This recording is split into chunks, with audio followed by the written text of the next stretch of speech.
all got to work together for the common good. And it would seem to me that when we talk about those who sacrifice, those who have put their lives on the line to defend this country, we're talking about the men and women in America who are veterans.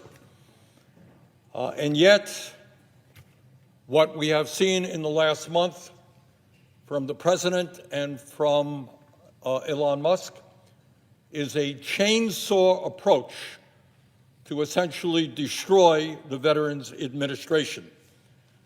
And that is, there are plans afoot, public, no one is debating the numbers. They want to fire 83,000 employees. And when you fire 83,000 employees, nobody believes that anything else will happen, but that there will be a deterioration in the quality of health care that our veterans receive, or a delay in the benefits that they have earned. Now, I've heard criticism of the VA. VA is the largest healthcare system in America. Is it perfect? Absolutely not. Does it have its problems? Of course it does. But compared to what? Compared to the American healthcare system, which is the most expensive in the world, a system in which 83 million Americans are uninsured or underinsured, where 60,000 people die each year, where we have the lowest life expectancy of any other major country on earth. So no, the VA is not perfect. It needs improvement. But I will tell you that in the state of Vermont, I talk to a lot of veterans. I'm the former chair of the Veterans Committee, and I've had the honor to talk to veterans of Vermont and all over this country. And in Vermont, what they tell me, there is enormous pride in the quality of care that they get at the VA Medical Center in White River Junction, Vermont, and as well in the community-based outreach clinics that exist all over our state. And I expect, with some exceptions, that is true all over the country.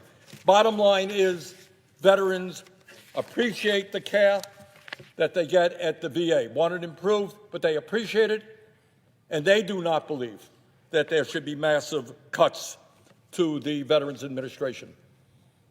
Truth is that in fiscal year 24, before Trump took office, the VA reported over 36,000 vacancies, including 2,400 doctors, 6,300 registered nurses, 1,800 social workers, and 1,200 custodians. When you have a workforce shortage, the solution is not to fire 83,000 people. It is to add people.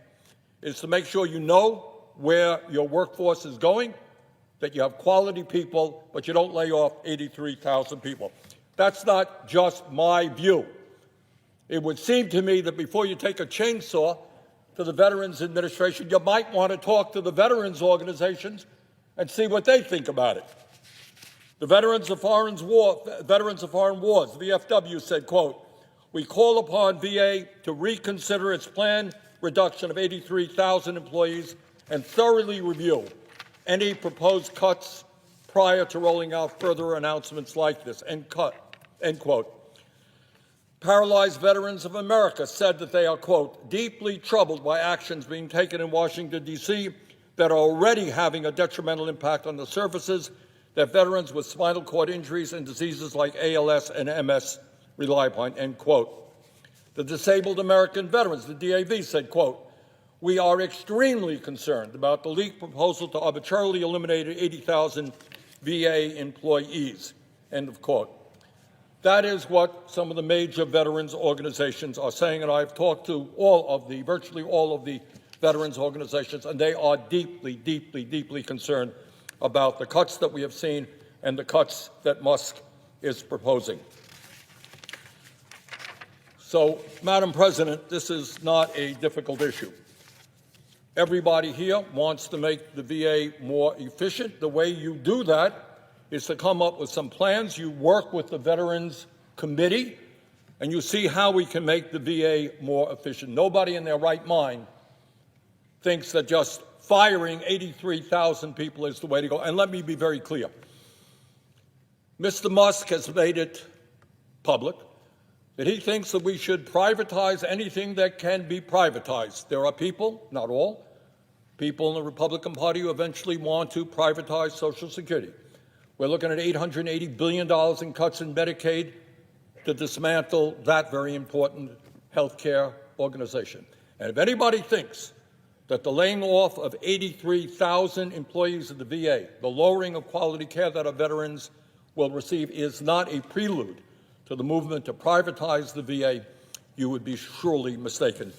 So with that, Madam President, as if in legislative session, and notwithstanding Rule 22, I ask unanimous consent the Senate proceed to the consideration of S-Res 165, which was submitted earlier today. Further, I ask unanimous consent that the resolution be agreed to, the preamble be agreed to, and that the motions to reconsider be considered, made, and laid upon the table with no intervening action or debate. Bottom line, do not lay off 83,000 employees at the Veterans Administration.